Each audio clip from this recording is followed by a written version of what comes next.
Welcome to my YouTube channel HR Educational Hub মৰমৰ ছাত্ৰ ছাত্ৰীসকল আজি আমি আলোচনা কৰিম যোৰহাট জিলাৰ ক্লাছ 10 ৰ সোশ্যাল সায়েন্সৰ প্ৰি-বোৰ্ড এক্সামিনেশনৰ কোৱেশ্চন পেপাৰটো এই কোৱেশ্চন পেপাৰত যি 45 টা MCQ আছে সেই MCQ কেইটা আমি চাম তাৰ লগতে লং কোৱেশ্চন কেনেকুৱা ধৰণৰ কোৱেশ্চন আহিছে সেই কেইটাও চাম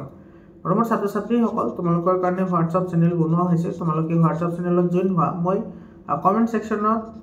লিংকটো পিন কৰি দি দিম তোমালোকে তাতে গৈ জয়েন হ'বা সায়েন্স আৰু মেথছৰ 50% কৈ বেছি তোমাৰ প্ৰি-বোৰ্ড এক্সামিনেশনৰ কোৱেশ্চন পেপাৰ সলভ কৰা হৈছে তোমালোকে যদি ভিডিওবোৰ চোৱা নাই প্লেলিষ্টত গৈ ভিডিওবোৰ চাই লোৱা চোৱা আমি আৰম্ভ কৰিছো আজিৰ ভিডিওটো ইয়াতে এক নম্বৰ প্ৰশ্নটো কি কৈছে চোৱা এলাহাবাদ সন্ধি কাৰ কাৰ মাজত স্বাক্ষৰিত হৈছিল এলাহাবাদ সন্ধি স্বাক্ষৰিত হৈছিল শাহ আলম আৰু ৰবাৰ্ট ক্লাইভৰ মাজত এটো সি নম্বৰ অপচনটো কাৰেক্ট অপচন হ'ব ইয়াৰ পিছত তোমাৰ 2 নম্বৰ প্ৰশ্নটো চোৱা 2 নম্বৰ প্ৰশ্নটো কি কৈছে 1911 ৰ পৰা 12 ডিসেম্বৰ তাৰিখে দিল্লীত অনুষ্ঠিত ৰাজ অভিষেক অনুষ্ঠানৰ তলত দিয়া কোনকেইটা সিদ্ধান্ত গ্ৰহণ কৰা হৈছিল এটো হৈছে তোমাৰ বংগদেশৰ পুনৰ একত্ৰিতকৰণ এটো আছিল ভাৰতবৰ্ষৰ ৰাজধানী কলকাতাৰ পৰা দিল্লীলৈ স্থানান্তৰণ এটো হৈছিল অসমৰ ৰাজধানী শিলঙৰ পুনৰ স্থাপন কৰা এটো হৈছিল আৰু তোমাৰ এটো যে 4 নম্বৰ আছে অসমৰ অপ্ৰশাসন মুখ্য আয়ুক্তৰ অধীনলৈ যায় যদি এটো হৈছিল গতিকে আমাৰ চাৰিটা হল গতিকে আমাৰ ডি নম্বৰ অপচনটো কি হ'ব কাৰেক্ট অপচন হ'ব 3 নম্বৰ কোৱেশ্চনটো চোৱা 3 নম্বৰ কোৱেশ্চনটো তোমাৰ কি কৈছে এটো আমাক মিলাবলৈ দিছে 3 নম্বৰ কোৱেশ্চনটোত এটো মিলাবলৈ দিছে তো ইয়াতে আমি সাম যে তোমাৰ মিলোৱাৰ ক্ষেত্ৰত তোমাৰ আগতেও কৈছো যে তোমালোকে এবোৰ ই কৰি চাবা মানে প্ৰথমটো আৰু লাষ্টৰটো মিলাই চাবা যদি তাৰ পিছত তোমালোকৰ এবোৰ ইজি হৈ যায় মানে মিলি যায় সোনকালে টাইমটো যেহেতু কম লাগে আমাৰ কম কৰিব লাগে সেই কাৰণে আমি এনেকুৱা পদ্ধতি অৱলম্বন কৰিম এতে চোৱা এটো তোমাৰ কি কৈছে এটো অবিন্দ্ৰনাথ ঠাকুৰ হয়নে অবিন্দ্ৰনাথ ঠাকুৰ এটো তোমাৰ কোন আছিল এটো বংগীয় কলা সংসদ আছিল এটো বেঙ্গল আৰ্ট কাউন্সিল আছিল এটো 1 নম্বৰটো আহিব বিৰ লগত 1 নম্বৰটো বিৰ লগত আহিব এতে অপচন কেইটা চোৱা 1 নম্বৰটো বিৰ লগত কোনটো অপচনত আছে এটো চোৱা 1 নম্বৰটো সিত আছে 1 নম্বৰটো এত আছে 1 নম্বৰটো বিত আছে চোৱা 1 নম্বৰটো ডিত আছে তো এটা অপচনতে আছে হেতু হৈছে তোমাৰ কোনটো সি নম্বৰ অপচন গতিকে আমাৰ সি নম্বৰ অপচনটো কি হ'ব কাৰেক্ট অপচন হ'ব বুজি পালানে তোমালোকে বাকি কেইটা মিলাই লবা ইয়াতে যেহেতু তোমাৰ এটাটো মিলি গৈছে তাৰ পিছত চোৱা এটো 4 নম্বৰ কোৱেশ্চনটো তোমাৰ কি কৈছে এতে গান্ধীজীয়ে সত্যাগ্ৰহ ধাৰণাটো গ্ৰহণ কৰোতে কোন দুগৰাকী ব্যক্তি ৰচনাৰ দ্বাৰা এটো প্ৰভাৱিত হৈছিল এটো বহুত ইম্পৰ্টেন্ট হয় এই কোৱেশ্চনটো এটো হ'ব তোমাৰ এটো থৰিও এণ্ড টলষ্টয় এটো ডি অপচনটো কি হ'ব কাৰেক্ট অপচন হ'ব 5 নম্বৰ কোৱেশ্চনটো চোৱা 5 নম্বৰ কোৱেশ্চনটো তোমাৰ কি কৈছে এতে তোমাৰ গান্ধী মহাৰাজৰ জয় এই ধ্বনিটো কোনটো আন্দোলনৰ সময়ত দিয়া হৈছিল গান্ধী মহাৰাজৰ জয় এটো দিয়া হৈছিল তোমাৰ নন কোঅপাৰেশন মুভমেন্টত আৰু এটো কোড হৈছিল তোমালোকে জানানে এটো আমাৰ অসমত দিয়া হৈছিল অসমৰ মানুহে দিছিল গান্ধী মহাৰাজৰ জয় চাহ জনজাতিয়ে এই ধ্বনিটো দিছিল ইয়াৰ পিছত তোমাৰ 6 নম্বৰ কোৱেশ্চনটো চোৱা 6 নম্বৰ কোৱেশ্চনটো তোমাৰ কি কৈছে এটো মিলাবলৈ দিছে চোৱা এটো আমি কি কৰিম প্ৰথমতে এটা মিলাই চাম তাৰ পিছত চাম আমি কোনটোৰ লগত মিলিছে এটো সিপাহী বিদ্ৰোহ প্ৰথমত আছে সিপাহী বিদ্ৰোহৰ লগত ৰিলেটেড মানুহ কোন আছিল এটো মনিৰাম দেৱান মানে তোমাৰ 1 নম্বৰটো সিৰ লগত আহিব এতিয়া তুমি অপচন কেইটা চোৱা 1 নম্বৰটো বিৰ লগত আছে এটো নহয় 1 নম্বৰটো এৰ লগত আছে এটো নহয় তোমাৰ এই চোৱা 1 নম্বৰটো ইয়াতে সিৰ লগত আছে গতিকে এটো আৰু 1 নম্বৰটো বিৰ লগত আছে এটো চোৱা এটো এটাতে মিলি গৈছে গতিকে আমাৰ এটো কি হ'ব কাৰেক্ট অপচন হ'ব সি নম্বৰটো কাৰেক্ট অপচন হয় তোমালোকে বাকি কেইটা মিলাই লবা ইয়াৰ পিছত তোমাৰ 7 নম্বৰ কোৱেশ্চনটো চোৱা 7 নম্বৰ কোৱেশ্চনটোত কি কৈছে এটি স্টেটমেন্ট 1 ত দিছে এটো উক্তি 1 নম্বৰত দিয়া আছে 1857 চনৰ বিদ্ৰোহ অসমৰ অভিজাত শ্ৰেণীৰ নেতৃত্ব হৈছিল আৰু স্টেটমেন্টটোত কৈছে হিন্দু আৰু মুছলিম এই বিদ্ৰোহত একত্ৰিত হৈছিল তো ইয়াতে তোমাৰ যেটো 1 নম্বৰ স্টেটমেন্ট আছিল এটো তোমাৰ কাৰেক্ট আছিল আৰু তোমাৰ এই 2 নম্বৰ যেটো স্টেটমেন্ট এটো হিন্দু আৰু মুছলমানৰ মাজত সদায় কাজিয়াহে লগাব বিচাৰিছিল একত্ৰিত কৰাৰ কথা কোৱা হোৱা নাছিল তো সেই সাপেক্ষে আমাৰ এটো বি অপচনটো কি হ'ব কাৰেক্ট হ'ব স্টেটমেন্ট 1 ট্ৰু হয় স্টেটমেন্ট 2 ফলছ হয় ইয়াৰ পিছত তোমাৰ 8 নম্বৰ কোৱেশ্চনটো চোৱা 8 নম্বৰ কোৱেশ্চনত তোমাৰ কি কৈছে এতে পথৰুঘাট কৃষক বিদ্ৰোহৰ সময়ত দৰং জিলাৰ উপায়ুক্ত কোন আছিল এটো আছিল তোমাৰ জেডি এণ্ডাৰজন এটো তোমাৰ সি অপচনটো কি হ'ব কাৰেক্ট অপচন হ'ব 9 নম্বৰ কোৱেশ্চনটো চোৱা এটো তোমাৰ এছাৰশন আৰু ৰিজনিংৰ কোৱেশ্চন হয় এটো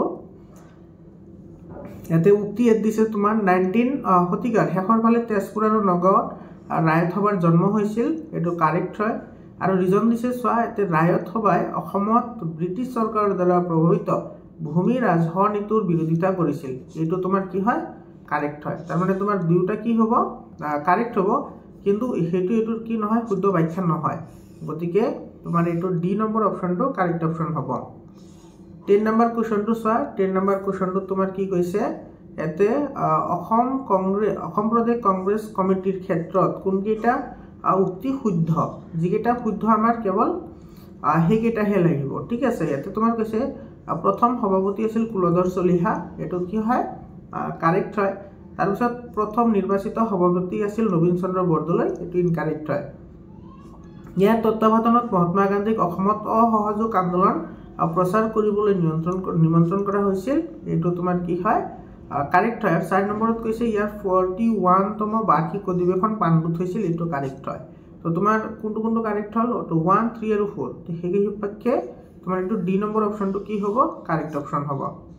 ইয়াৰ পিছত তোমাৰ 11 নম্বৰ কুৱেশ্যনটো চোৱা, 11 নম্বৰ কুৱেশ্যনটো তোমাৰ কি কৈছে, এইটো 11 নম্বৰ কুৱেশ্যনত তোমাৰ কি কৈছে, match the correctly following to leads of names which medical college and university along with their years using the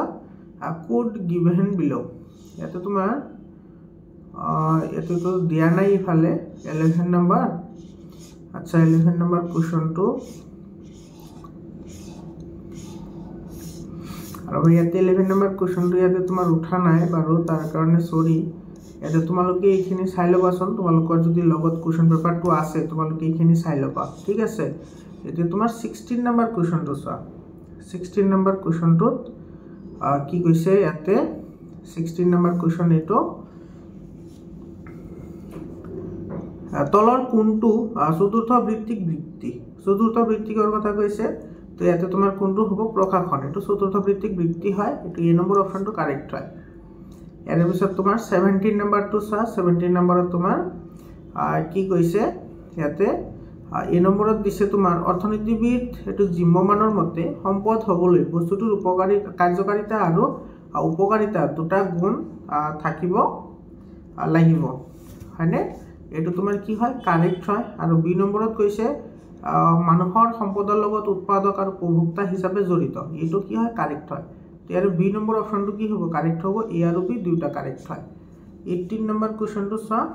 18 number কুৱেশ্যনত কি কৈছে, ইয়াতে 18 নম্বৰ কুৱেশ্যনত কৈছে তলৰ কোনটো সম্পদ সংৰক্ষণৰ পদ্ধতিৰ অন্তৰ্ভুক্ত নহয়, তো ইয়াতে হ'ব এইটো বৰ্জিত দ্ৰব্যৰ পৰিমাণ বৃদ্ধি, এইটো নহয়, সম্পদ সংৰক্ষণৰ এইটোৰ লগত কোনো ৰিলেশ্যন নাই।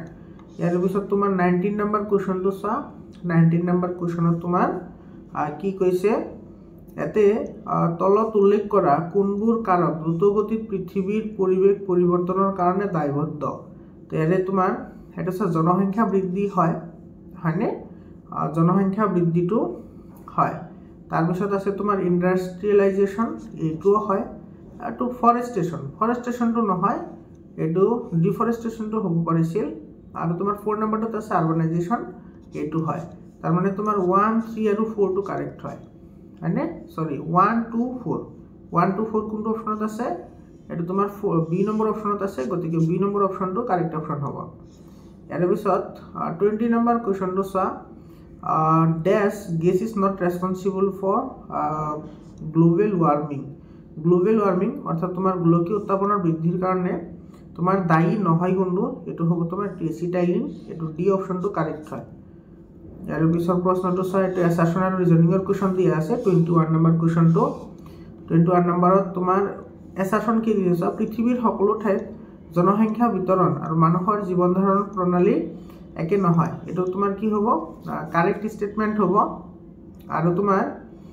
ৰিজন কি দিছে চোৱা, এইটো পৃথিৱীৰ ভূ প্ৰকৃতিক জলবায়ু মাটি আদিৰ বৈশিষ্ট্য ঠাইভেদে বেলেগ বেলেগ হয়,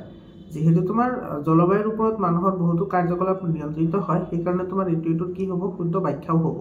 তো আমাৰ চি নম্বৰ অপশ্যনটো কি হ'ব, এইটোৰ কাৰেক্ট অপশ্যন হ'ব। ইয়াৰ পিছৰ প্ৰশ্নটো চোৱা, 22 নম্বৰ কুৱেশ্যনটোত তোমাৰ কি কৈছে, ইয়াতে ইজিপ্ত কোনখন মহাদেশত আছে, আফ্ৰিকা মহাদেশত আছে ইজিপ্ত। বি নম্বৰ অপশ্যনটো কাৰেক্ট হয় 23 নম্বৰ কোৱেশ্চনটো চোৱা 23 নম্বৰত এটো তোমাক মিলাবলৈ দিছে ঠিক আছে তো মিলোৱাৰ ক্ষেত্ৰত আমি সদায় কি কৰিম প্ৰথমটো লাষ্টটো চাম তাৰ পিছত আমি এটো মিলাই চাম এতে চোৱা কি কৈছে ইয়াতে তোমাৰ এছিয়াৰ উচ্চতম ঠাই তোমাৰ কি আছিল এছিয়াৰ উচ্চতম ঠাই আছিল তোমাৰ এভাৰেষ্ট এটো তোমাৰ 4 নম্বৰৰ লগত মিলিব তো তোমাৰ 1 নম্বৰটো 4 ৰ লগত মিলিব তে চোৱা তুমি 1 নম্বৰটো মানে এ নম্বৰটো 4 ক'ত আছে এটোত আছে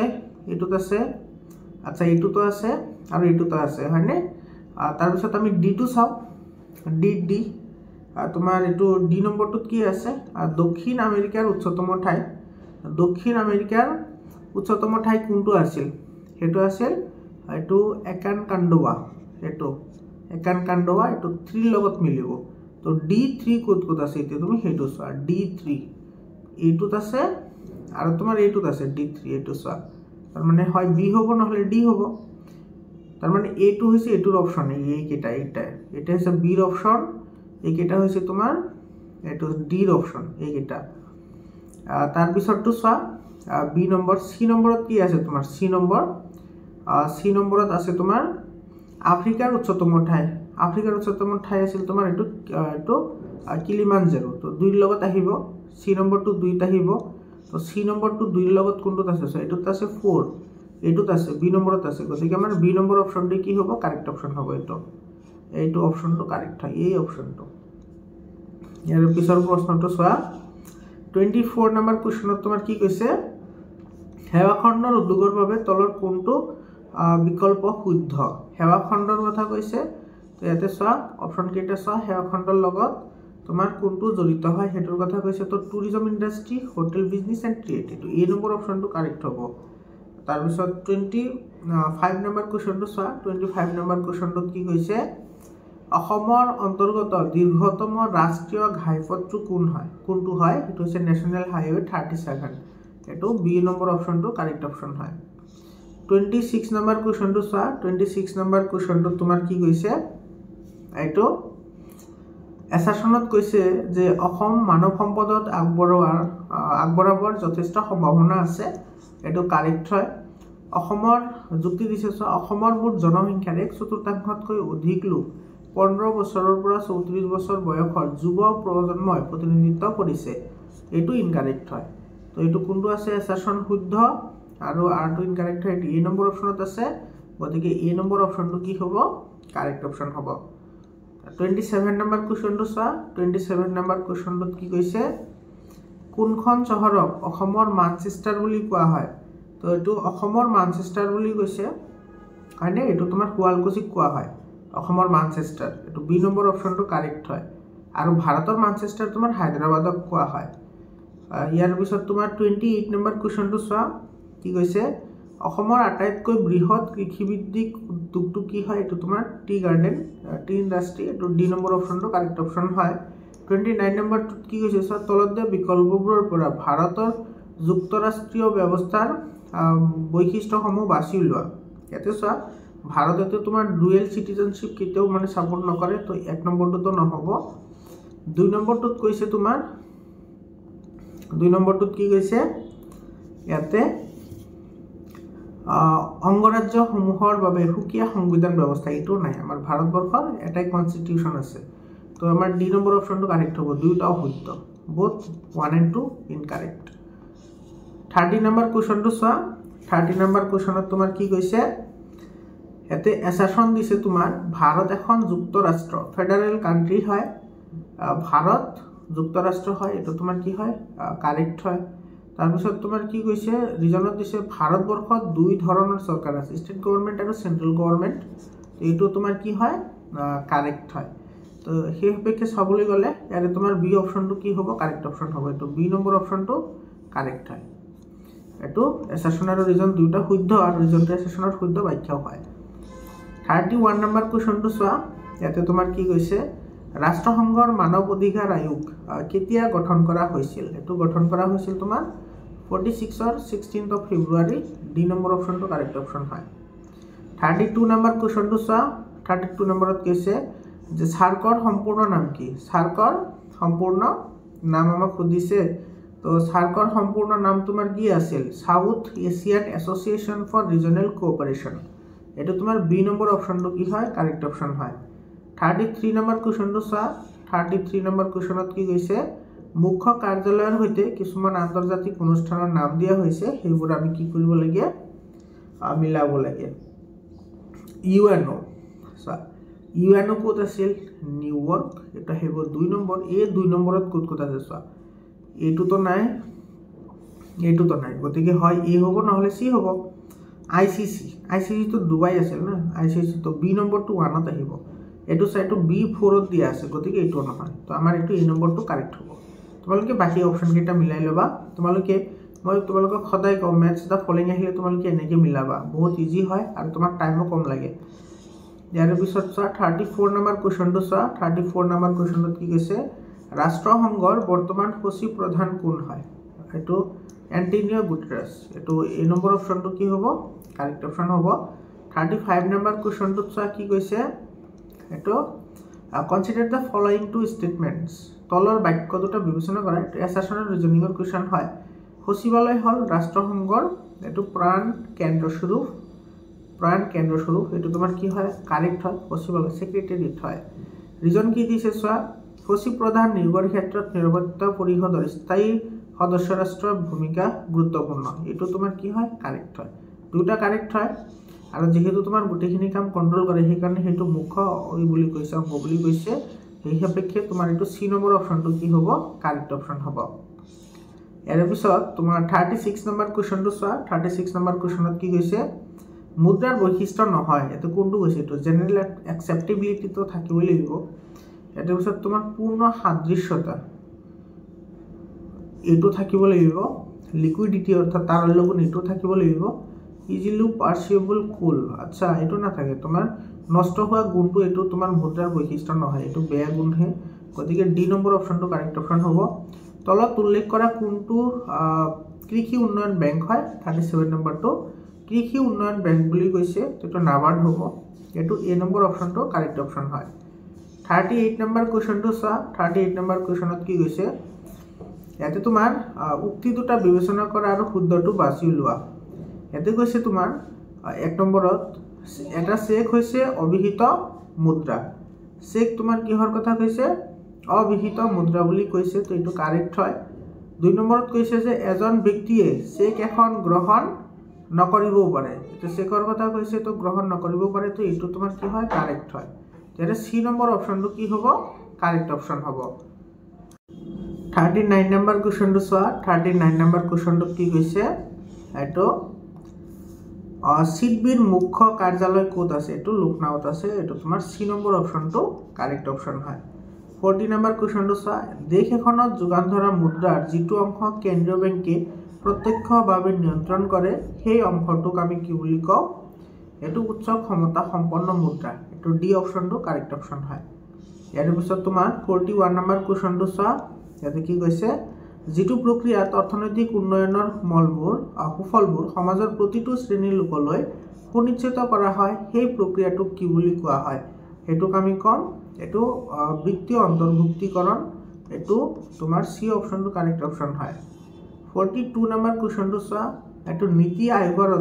অধ্যক্ষ কোন হয় এটো তোমাৰ প্ৰাইম মিনিষ্টাৰ অফ ইণ্ডিয়া হ'ব প্ৰাইম মিনিষ্টাৰ অফ ইণ্ডিয়া এটো বি নম্বৰ অপশনটো কাৰেক্ট অপশন হয় এটো 43 নম্বৰ কোৱেশ্চনটো চোৱা 43 নম্বৰ কোৱেশ্চনত কি কৈছে ত্ৰয়োদশ পঞ্চবাৰ্ষিক পৰিকল্পনাৰ সময়সীমা আছিল এটো তোমাৰ 1 এপ্ৰিল 2017 ৰ পৰা 31 মাৰ্চ 2022 এটো ডি অপশনটো কাৰেক্ট অপশন হয় 44 নম্বৰ কোৱেশ্চনটো চোৱা 44 নম্বৰ কোৱেশ্চনত কি কৈছে মানৱ উন্নয়নৰ সূচক তিনিটা হল মানৱ উন্নয়নৰ সূচক তিনিটা কি আছিল এটো life expectancy education and the quality of life এটো এই নম্বৰ অপশনটো কাৰেক্ট অপশন হয় ইয়াৰ পিছত 45 নম্বৰ কোৱেশ্চনটো চোৱা 45 নম্বৰ কোৱেশ্চনত কি কৈছে ইয়াতে 45 নম্বৰৰ এছাৰশন দিছে চোৱা অৰ্থনৈতিক বিকাশ হবলৈ অৰ্থনৈতিক উন্নয়ন বুলি ক'ব নোৱাৰি কিন্তু অৰ্থনৈতিক উন্নয়ন হ'ব লাগিলে অৰ্থনৈতিক বিকাশ হ'ব লাগিব তো এইটো তোমাৰ কি হয় কাৰেক্ট হয় ইয়াৰ পিছত ৰিজনটো কি দিছে অৰ্থনৈতিক উন্নয়নত অৰ্থনৈতিক বিকাশৰ অংশ মাত্ৰ তো এইটো আমাৰ কি হ'ব ইনকাৰেক্ট হ'ব তেতিয়াহ'লে তোমাৰ শুদ্ধ উত্তৰ হ'ব এ নম্বৰটো এছাৰশ্যনটো তোমাৰ শুদ্ধ হয় ৰিজনটো ইনকাৰেক্ট হয় তেতিয়াহ'লে এ নম্বৰ অপশ্যনটো কাৰেক্ট অপশ্যন হয় মৰমৰ ছাত্ৰ ছাত্ৰীসকল এইখিনি আছিল তোমাৰ 45টা এমচিকিউ ইয়াৰ পিছত চোৱা যিকেইটা লং কুৱেশ্যন আছে তোমালোকে এইবোৰ প্ৰেক্টিছ কৰিবা লং কুৱেশ্যনবোৰ ভালদৰে প্ৰেক্টিছ কৰিবা সদায় এমচিকিউৰ পিছত দৌৰি নাথাকিবা লং কুৱেশ্যনবোৰ তোমালোকে ভালদৰে প্ৰেক্টিছ কৰিবা লং কুৱেশ্যনবোৰো বহুত দৰকাৰী হয় আৰু তুমি যদি ভালদৰে লং কুৱেশ্যনবোৰ যদি তুমি আয়ত্ত কৰিব পাৰা এমচিকিউ তাতে মোটামুটি 50% 60% ইনক্লুড হৈয়ে যায় আৰু তুমি যদি এমচিকিউখিনি যদি ভালদৰে তুমি টপিক ৱাইজ যদি ক্লিয়াৰ কৰা তেতিয়াহ'লে তোমাৰ লং কুৱেশ্যনবোৰ কমপ্লিট হৈ যায় মৰমৰ ছাত্ৰ ছাত্ৰীসকল তোমালোকে মোৰ পাৰ্চনেল হোৱাটছএপ নম্বৰ লৈ লোৱা 7002824673 তোমালোকৰ কিবা প্ৰব্লেম থাকিলে তোমালোকে হোৱাটছএপ কৰি সুধিব পাৰা তোমালোকক মই সহায় কৰিবলৈ সাজু আছোঁ আৰু তোমালোকৰ সায়েন্স আৰু মেথছৰ সায়েন্স মেথছ এইবোৰতো এক্সামিনেশ্যন প্ৰিবোৰ্ড এক্সামিনেশ্যনৰ কুৱেশ্যন পেপাৰ মই সলিউশ্যন কৰি দি আছোঁ সেইবোৰ তোমালোকে চাই ল'বা তোমালোকৰ মেট্ৰিক পৰীক্ষাৰ কাৰণে খুবেই গুৰুত্বপূৰ্ণ হয় মৰমৰ ছাত্ৰ ছাত্ৰীসকল আজিৰ কাৰণে এইখিনি আকৌ লগ পাম বেলেগ এটা ভিডিঅ'লৈ ধন্যবাদ